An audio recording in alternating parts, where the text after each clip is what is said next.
शुक्रवार 23 तारीख। सबका स्वागत और धन्यवाद। सर्वप्रथम श्रील प्रभुपाद का शिक्षामृत, ये शब्द प्रभुपाद जी ने लंदन में 23 तारीख 1973 को कहे थे। यदि तुम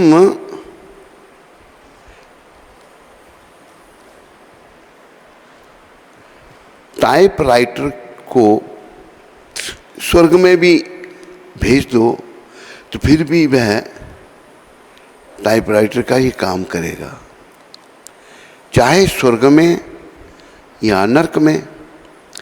typewriter cut cut cut cut cut cut ही करेगा। इसी प्रकार हम सेवक हैं।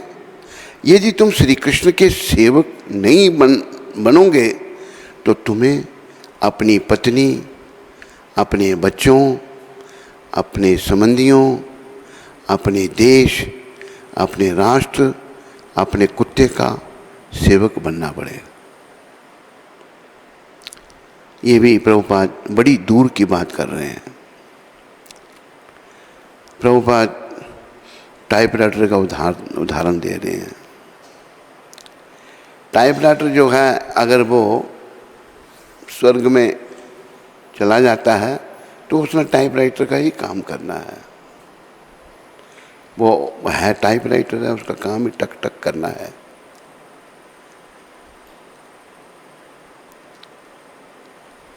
इसी प्रकार हम सेवक हैं, ये सब बात ध्यान रखो।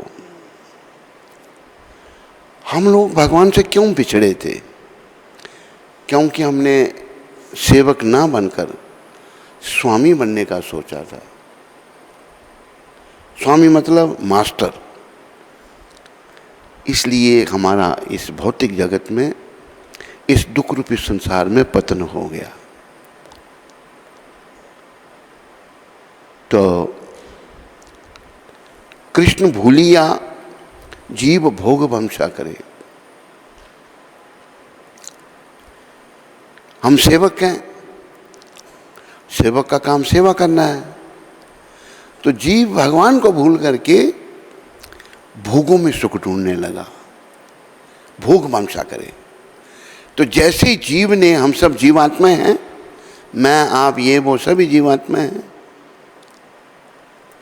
जब वो भगवान से अलग होकर सुखों को भोगना चाहा जीव ने, तो इस संसार में पतन हो गया। ये संसार जो है ना, ये दुर्गा माता के अधीन है। माया और महामाया।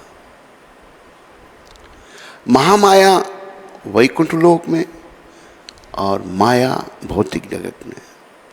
तो हम दुर्गा माता के अधीन आ गए। दुर्ग कहते हैं किले को, गा जो उसके अंदर रखती हैं सबको, वो हैं दुर्गा।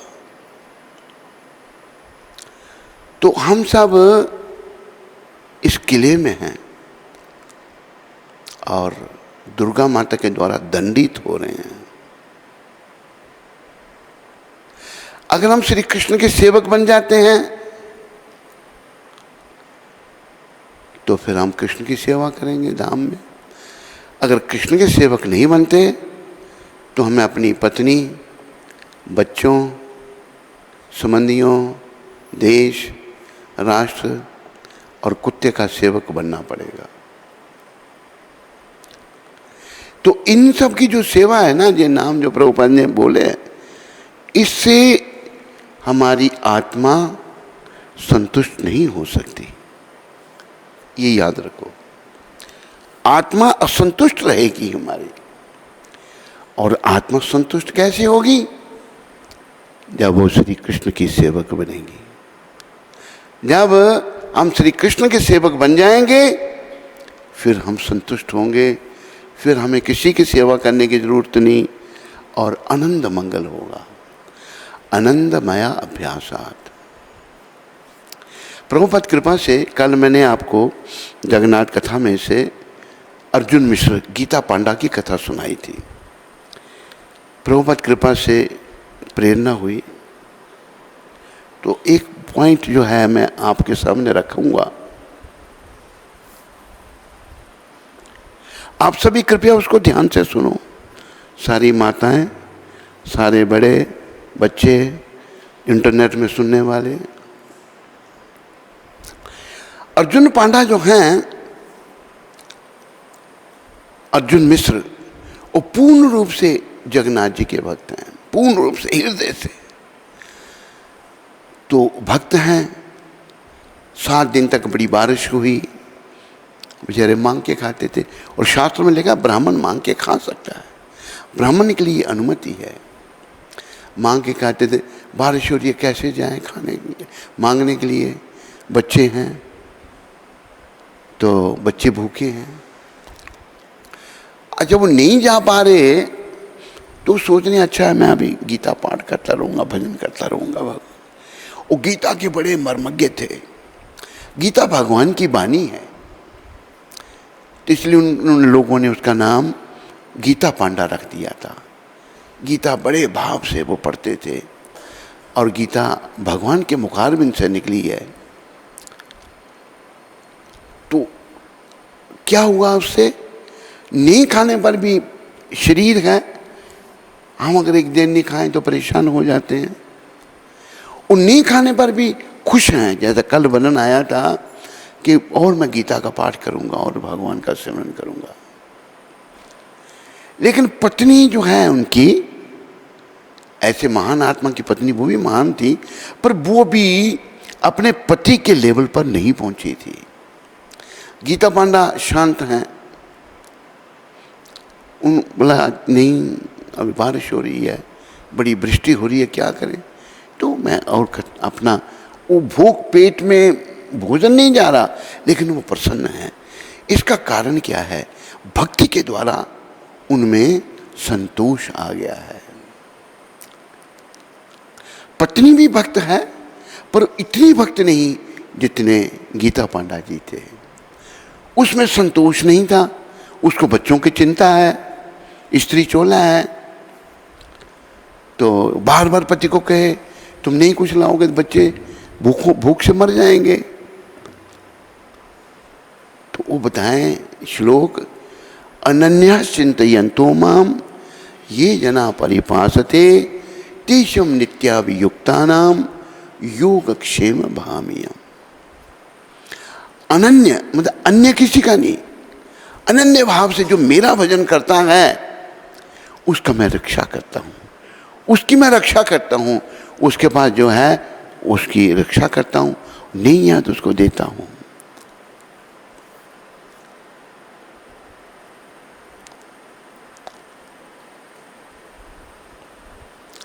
तो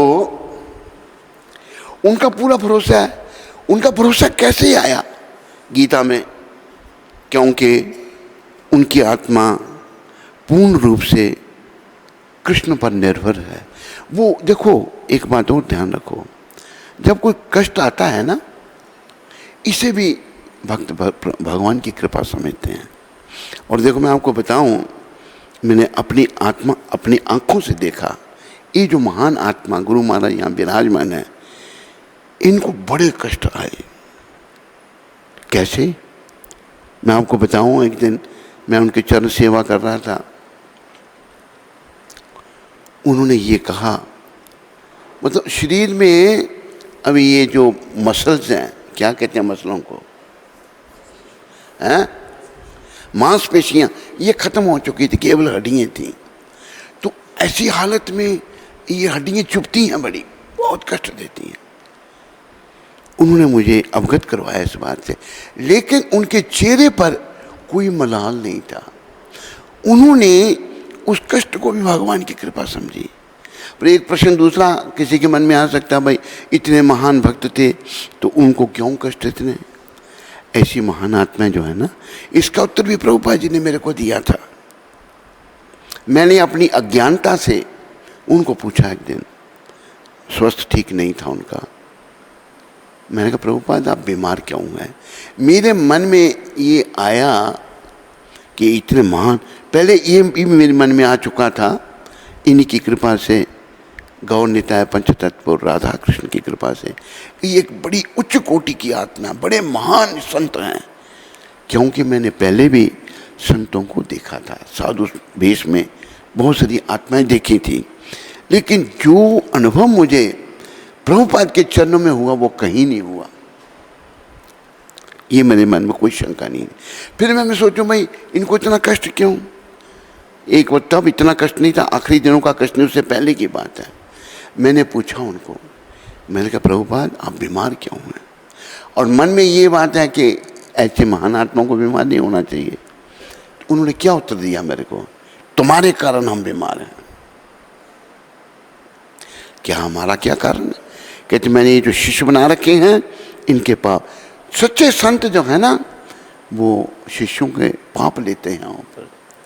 ये नहीं सोचना चाहिए कि मैं शिष्य बन गया या शिष्य बन गई तो मैंने बड़ा उपकार कर दिया गुरु बन। नहीं, अगर ऐसे सदगुरु हैं वो हम पर उपकार कर रहे हैं, हमको शिष्य बनाकर, हम उन पर उपकार नहीं कर रहे, पर हमारी कुंठित भावना, हमारा मलिन मन ऐसा सोचता है।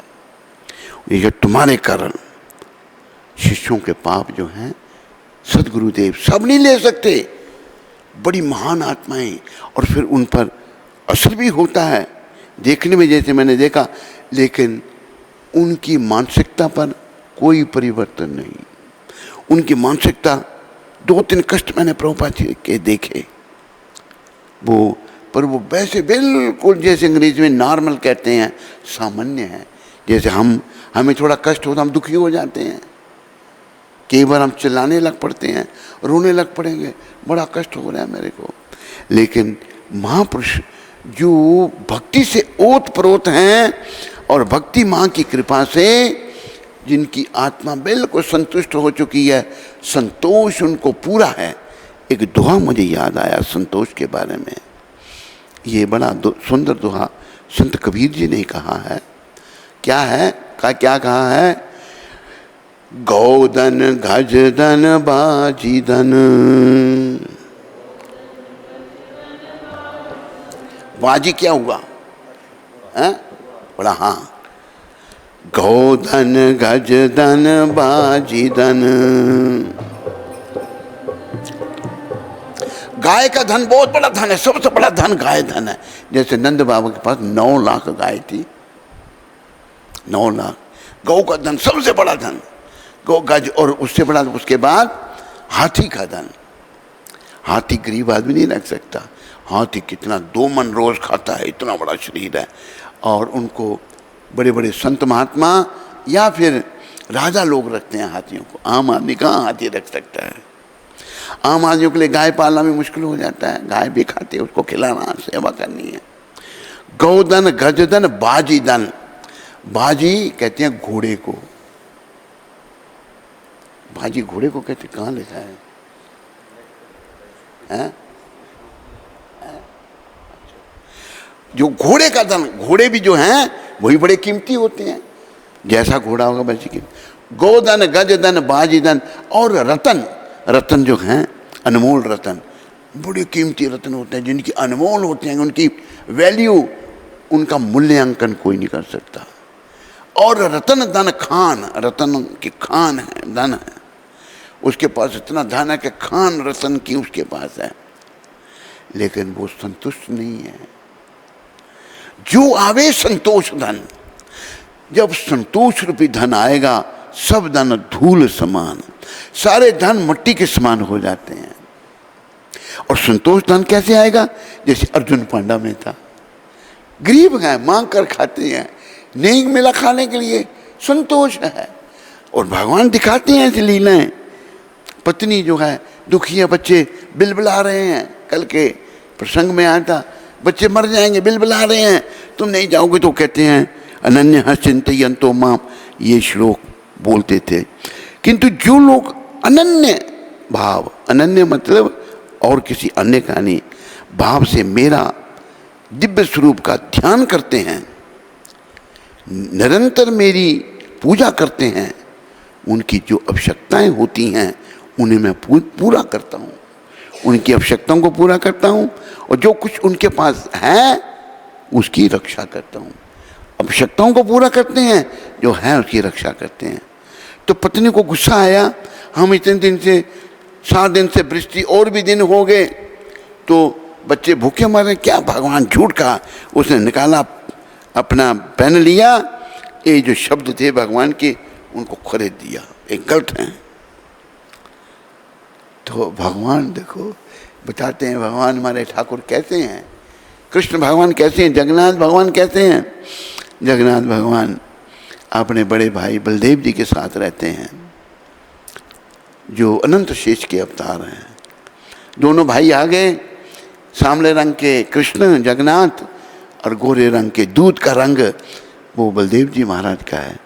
बोलो बलदेव भगवान की, बोलो जगन्नाथ भगवान की।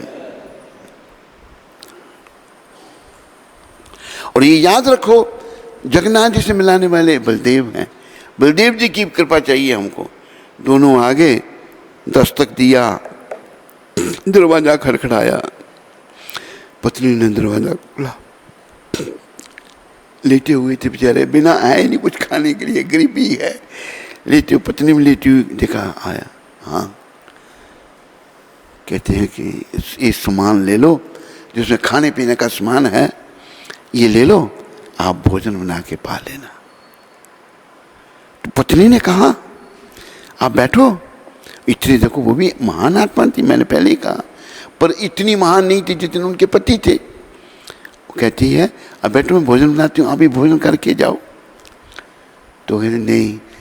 उस सामने रंग के बालक यानी कि कृष्ण भगवान ने कहा मेरी जुबान 3 जगह से कट गई है, ये भगवान की वाणी है। उस माता ने काट दी, शब्द काट दिए, झूठ है, कैसे भगवान ध्यान करना, हम तो भूखे मर रहे हैं। भगवान ने खुद ला के समान इस वाणी को सार्थक कर दिया। लेकिन माता में इतना संतोष नहीं था, बच्चों के कारण समझो, या उसकी अपनी ऐसी स्थिति समझो। तो मेरी जुबान कट गई, मैं खा नहीं सकता। चले गए दोनों। उठे जब अर्जुन पांडा भी आराम कर रहे थे, आए तो देखा तो इतना भंडार भरा हुआ है। कहते कहाँ से? कहते 2 बालक आए थे, 2 बालक आए थे और एक सांवले रंग का था, एक दूध की तरह गोरा रंग था उसका। तो ये उन्होंने दिया कि तूने उनको बोला कि मैं भोजन बनाती तुम खा के जाओ। कहते मैंने बोला, लेकिन वो सांवले रंग का बालक कहने लगा कि मेरी जुबान 3 जगह से कट गई है, मैं खा नहीं सकता। अर्जुन जी, अर्जुन मिश्र जगन्नाथ के भक्त अर्जुन पांडा जी झट समझ गए, गीता पानी जब समझ गए तो भगवान आए थे और कौन लाएगा हमारे लिए। चलो जगन्नाथ जी से क्षमा मांगने मंदिर में आए। जगन्नाथ जी के मुखारबिंद पर 3 जगह खून की बूंदें लगी हुई थी। मूर्ति साक्षात भगवान है। तो हमें इनमें पूरा भरोसा होना चाहिए। मलिन मन हमारा ऐसा हो जाता है, कभी मूर्ख मन, श्रद्धा हट जाती है। भगवान ये विग्रह रूप भगवान के अवतार हैं। देखो झट समझिए, क्षमा मांगी भगवान से, प्रभु क्षमा कर दो। तो पत्नी ने भी समझा। फिर तो संतोष आता है शुद्ध भक्ति से, प्रेमा भक्ति से। अभी हमें हमारे अंदर संतोष क्यों नहीं है, दोष क्यों है? क्योंकि हम लोग सुख भोग में पड़े हैं, विषय विकारों में पड़े हैं, बहुत सारी धारणाएं हमने अपने मनों में धार ली हैं। अभी देखो, जैसे मैंने कल भी संकेत थोड़ा सा दिया था, एक आत्मा वो अपने आप को महान समझती है, उसने उसकी ही बालिका उल्टे सीधे काम कर रही है कि मैं मार नहीं सकती, वो ये सोच रही है मैं बड़ी महान हूं। तू पल्ले डाली की मूर्ख है, अपनी लड़की को तुम नरक में भेज रही है। ये उसने मैं मार नहीं सकती, ये महानता उसकी।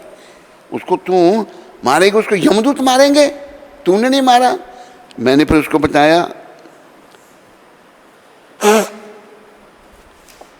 हम जब छोटे थे हमको बड़ी भक्त माता मिली, ऐसी माता मिली हमको।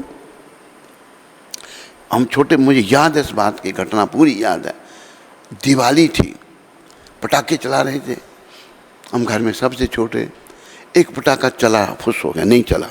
उठा के मैं ले आया उसको, तो दिया जल रहा था, दिवाली का दिन था, दिए के पास रख दिया, वो वहाँ फटा जब तो आगे इतना हो गया मेरे को, मेरी आंखें भी जा सकती थी, कुछ भी हो सकता था।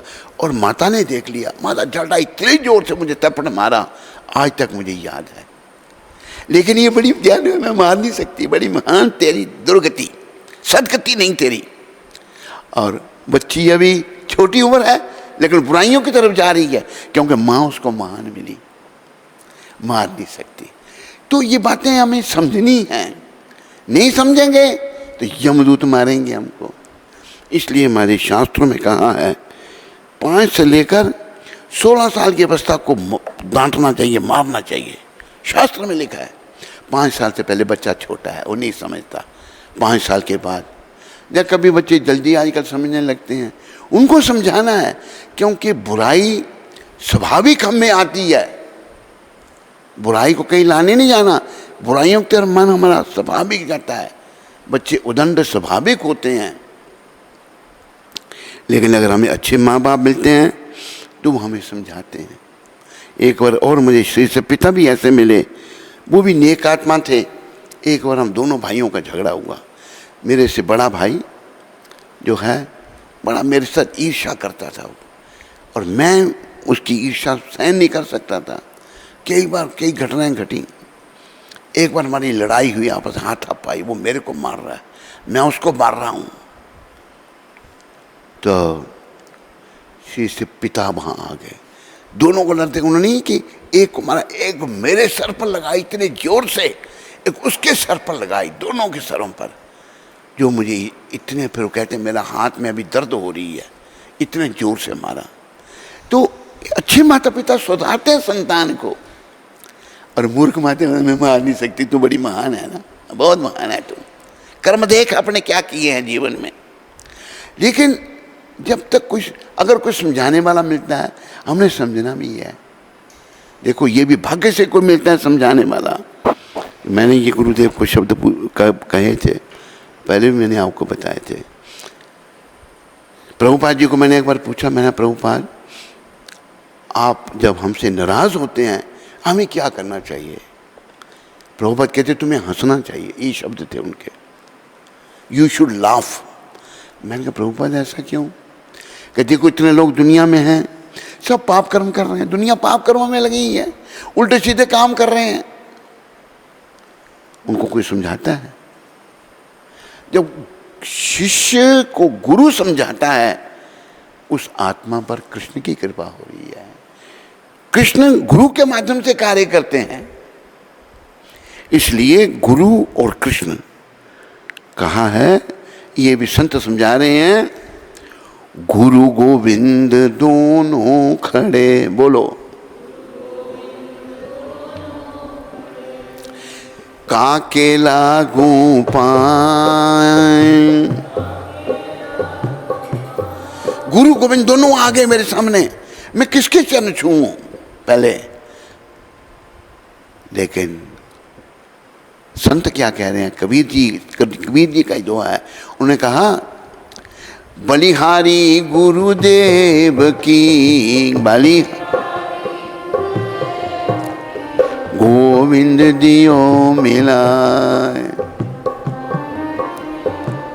हमारे और बीच में अगर गुरु नहीं हो, और गुरु भी सदगुरु होने चाहिए, ऐसे गुरु होने चाहिए जैसे प्रभुपाद है। अगर सदगुरु बीच में नहीं है तो हम नहीं मिल सकते भगवान को। भाई ये सदगुरु कैसे हैं? मैंने कई बार कहा, देखो इनका काम देखो, फलेना परिचिते, किसी बात का पता उसके परिणाम से लगता है। परिणाम, जिन्होंने कभी कृष्ण का नाम नहीं सुना, जो गौ मांस खाना, व्यभिचार करना, जुआ खेलना, अत्याचार करना, सब निंदनीय काम करने, औरतें क्या मर्द क्या सभी व्यभिचारी, दुराचारी, अत्याचारी, उन्हीं लोगों की हम आज नकल कर रहे हैं। अंग्रेजी बोलते हैं, हिंदी में दस्तखत नहीं करते। हाँ, कभी आदत नहीं पड़ी, दुर्गति हो गई। उन लोगों के अंदर भक्ति जागृत है तो वो भी आत्मा है ना, चाहे वो कोई कितना भी पतित है तो आत्मा। उन आत्माओं के अंदर भी इन्होंने कृष्ण प्रेम जागृत कर दिया। ये है फलेना पर किसी बात का पता उसके परिणाम से लगता है। आप परिणाम देखो इन्होंने क्या किया। इसलिए ये सद्गुरु हैं, और भी होंगे, हैं, सबको नमस्कार है, लेकिन जो काम इन्होंने किया आज तक किसी ने नहीं किया, कोई नहीं कर सका। तो ये सद्गुरु हैं। ऐसे संत जब डांटते हैं, और मैं बताऊं जब इनकी सेवा इनकी कृपा से ही हमको मिली, जितनी भी थोड़ी बहुत सेवा मिली हमको, पर डांट पड़ती थी इनसे, तो ये इनकी कृपा थी। और ये भी मैंने नोट किया, ये सबको नहीं डांटते थे, सबको नहीं डांटते थे। एक चोर इनके संपर्क में आ गया। वो चोर जो है जेब कुतरा था।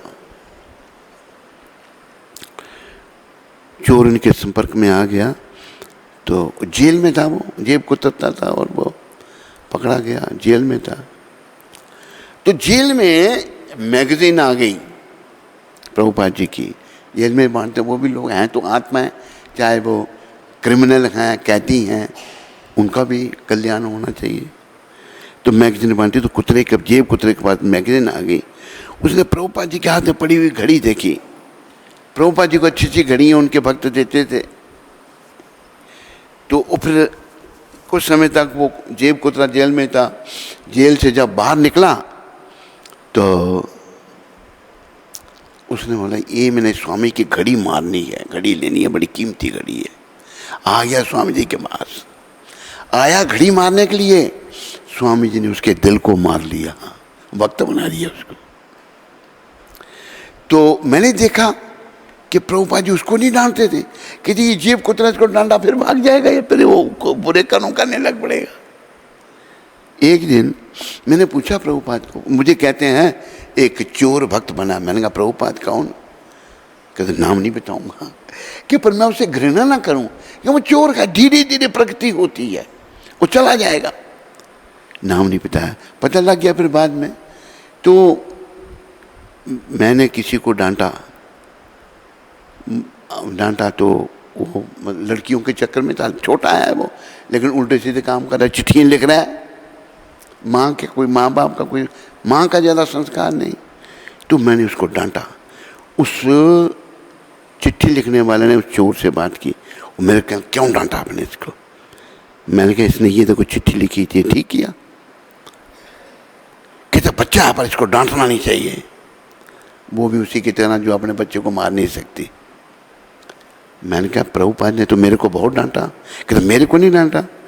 वो सही बात है, अगर तेरे को नहीं डांटा तो इसका मतलब ये थोड़ा कि किसी को डांटा ही नहीं उन्होंने। उन्होंने देखा भाई ये चोर है, डांटूंगा तो छोड़ के चला जाएगा उसको।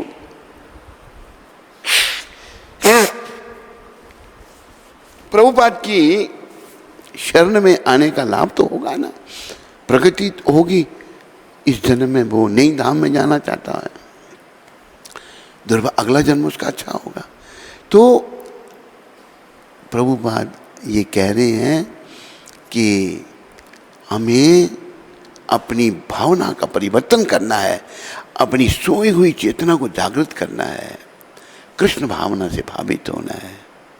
तो भगवान जब हम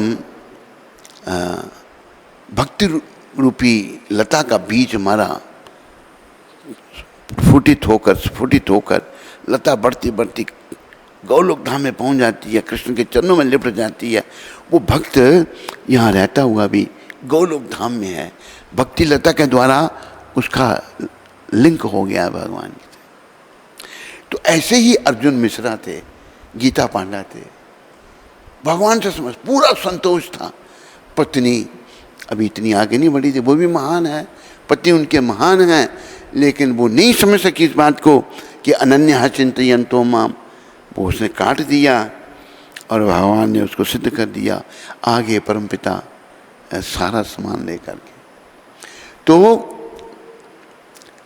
हमें यहाँ समझना है संतोष रूपी धन हमें तभी आएगा जब हमारी सोई हुई कृष्ण भावना जागृत होगी, ये याद रखो। हम भक्ति में तो आ गए, स्त्री भी आ गई, पुरुष भी आ गए, पर अगर हमारी भावना नहीं जागृत हुई, और देखो ये भी मैं बात कई बार कहता हूँ,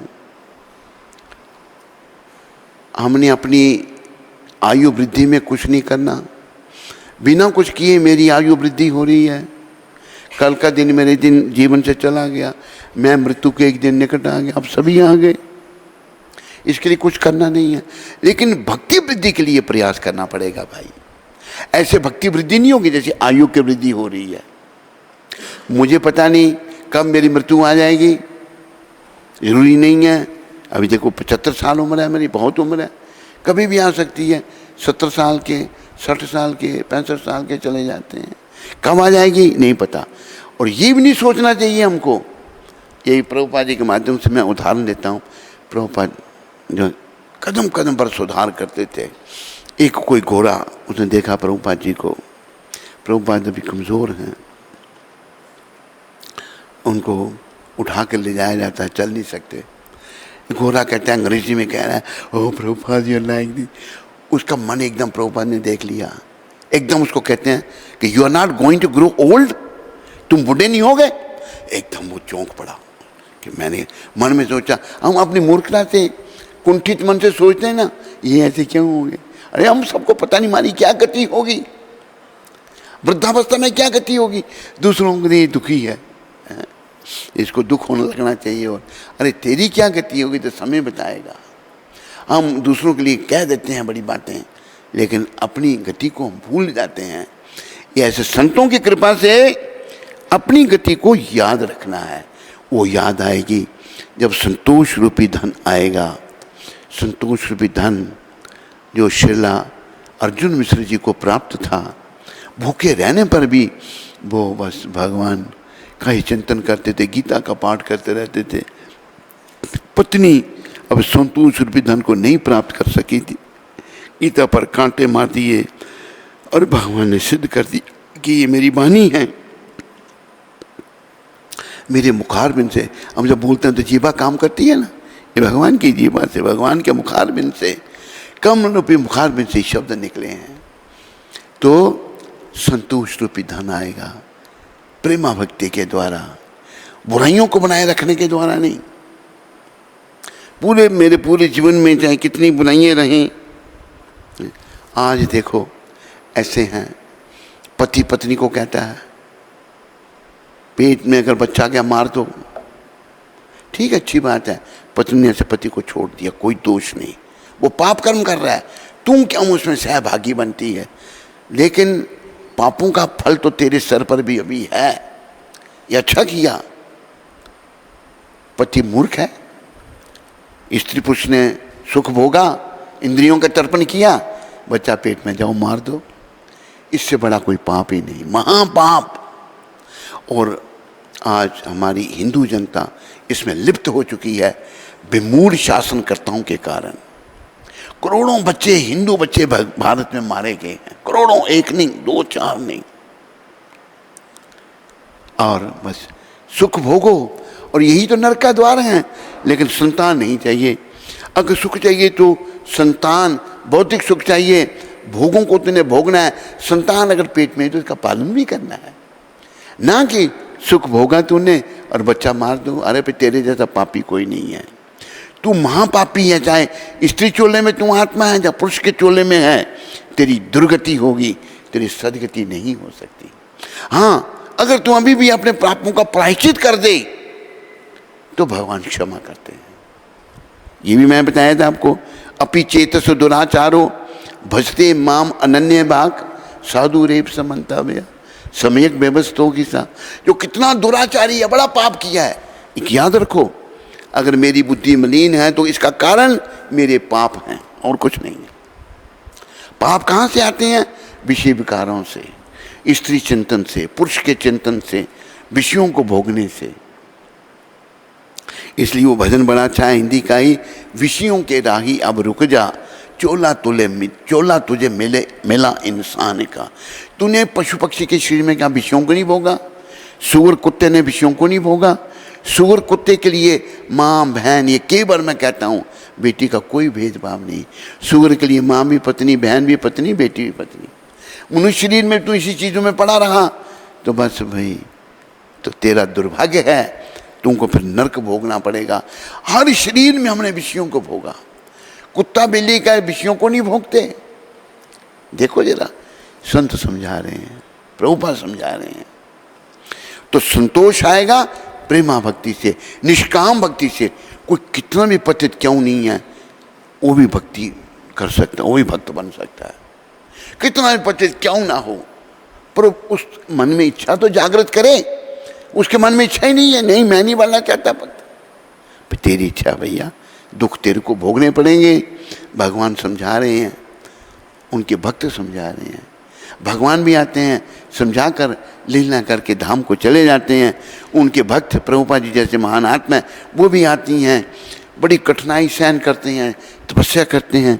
ये भी बात प्रभुपाद जी ने कही थी। प्रभुपाद जी ने क्या कहा था? प्रभुपाद जी ने ये कहा था,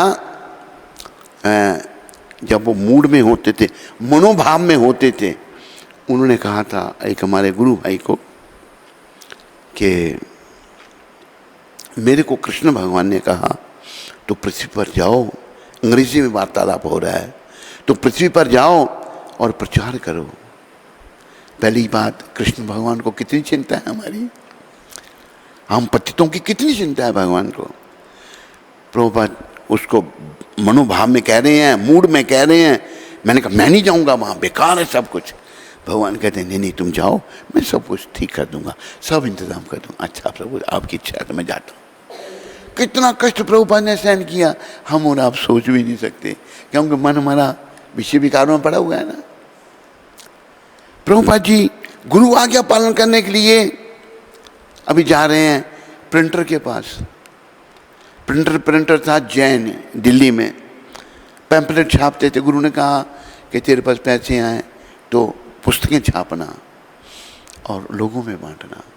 पैसे भी नहीं है थोड़े से, यहाँ फिर भी पैम्पलेट छाप के चाय बेचने वालों की दुकानों में जाते हैं, चाय पीने वालों को देते हैं, भाई पढ़ो ये तुम भगवान के बारे में। जब बड़े पैसे दिए तो बड़ी दिव्य पुस्तकें, ये पुस्तकें 70-80 भाषा में छप चुकी हैं अभी दुनिया में। फ्रेंच, जर्मन और स्पेनिश, कई दुनिया की भाषाएं, चाइनीज़, प्रभुपाद की पुस्तकें छप चुकी हैं। तो प्रचार करते थे। पैम्पलेट प्रिंट करने के लिए जा रहे हैं जैन के पास। सुबह सुबह बेचारे, रिक्शा के लिए पैसे नहीं है, पैदल जा रहे हैं, रास्ते में बेहोश हो गए, गिर पड़े, उठे फिर गए, उसके पास गए, कहते हैं तूने मेरा प्रिंट किया? तो अभी वो पहुंचा भी नहीं है, जैन बता रहा है, और प्रिंटर बता रहा है दिल्ली में। कहते स्वामी जी आप इतने जल्दी आ गए, आपने ब्रेकफास्ट किया? नहीं, ब्रेक खाया भी कुछ नहीं है। कितना एक महान आत्मा पतितानों के उद्धार का सोच रही है, ये जरा सोचो विचार करो। तो कहते स्वामी जी आपके पास ना तो पैसे वो जानता था, ना तो आप कुछ खाने का ध्यान करते हैं। कैसे आए? कहते पैदल आया। कहते पिछीवाड़ा से प्रिंटर के पास गए, दिल्ली में पिछीवाड़ा में रहते थे प्रभुपाद। तो आप जो है क्यों पैसे नहीं तो क्यों आप ये सब करना चाहते हैं?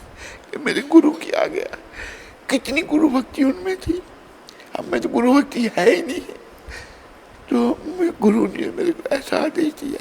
तो जैन भी प्रभावित हुआ, उसका इंटरव्यू भी छपा हुआ है प्रभुपाद लीलामृत में। ये है सच्चे संत जिन्होंने जीवों के लिए इतना कष्ट उठाया ताकि जीव भगवत भक्ति प्राप्त कर सके। ये आज हम जो थोड़ी बहुत भक्ति कर पा रहे हैं ना, ये केवल इनकी देन है, ये इनकी कृपा से हम भक्ति कर रहे हैं। ये क्योंकि सच्चाई बोलनी पड़ती है। एक बार एक गोरे भक्त को अहंकार आ गया, कुछ घटना घटी।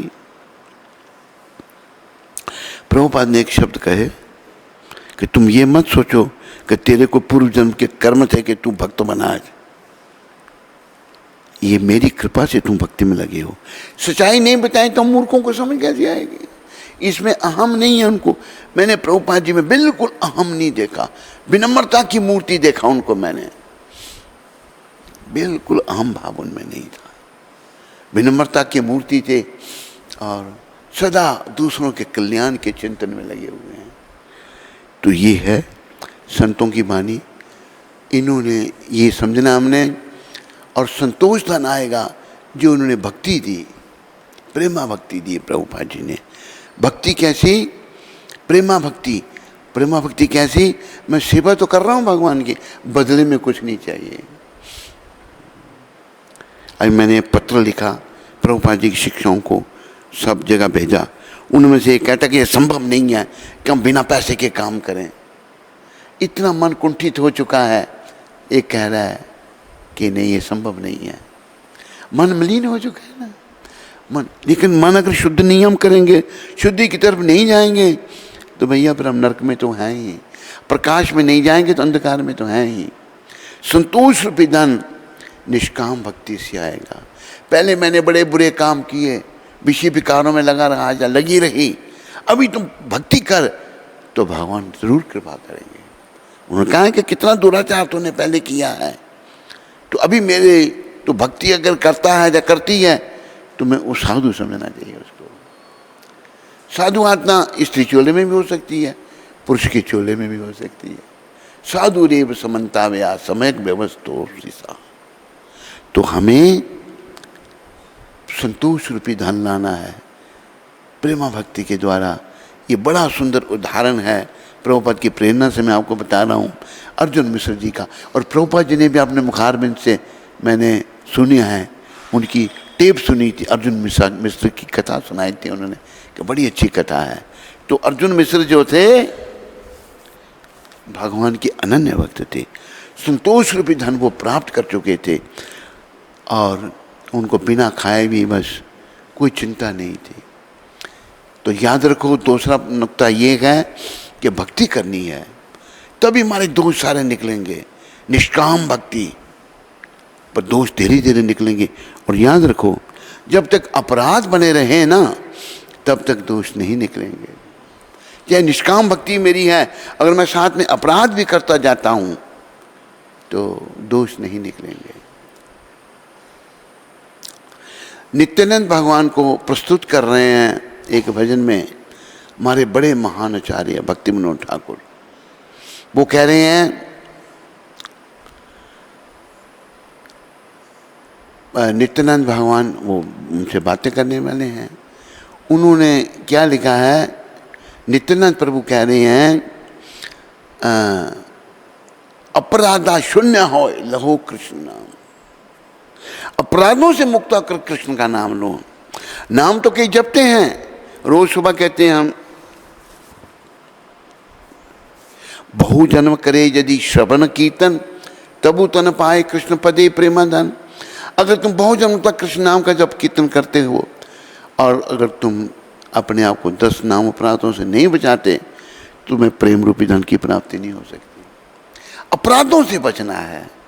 अपराधों से बच के जो हम नाम जपेंगे, अपराधा शून्य हो लहो कृष्ण नाम। नित्यानंद भगवान का भाव है ये।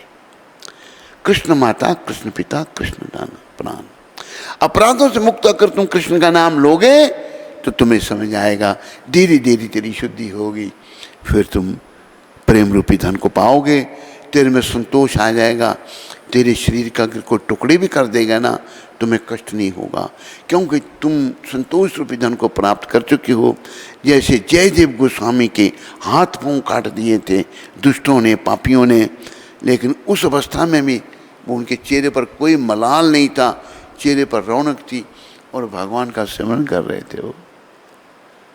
और कुएं में फेंक दिया था उनको, फिर भी जयदेव गोस्वामी महाराज जो हैं वही 4 डाकू मिले उनको, जिन्होंने उनकी लंबी कथा नहीं, अब नहीं सुनाऊंगा, टाइम नहीं है, सुनाई थी पहले। तो मिले और उनके पास ही आ गए और राजा के पास पहुंच गए हैं। भगवान की इच्छा से कुएं में पड़े थे राजा, जंगल में आया था शिकार खेलने, देखा कुएं में हाथ पांव है नहीं, चेहरे पर कोई मलाल नहीं है। निकाला कुएं से, राजा ने अपना गुरु बना लिया।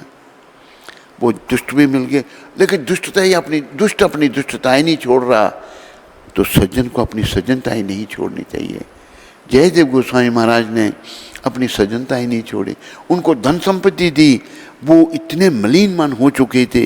यही बड़ी शिक्षाप्रद कथा है जयदेव गोस्वामी महाराज की।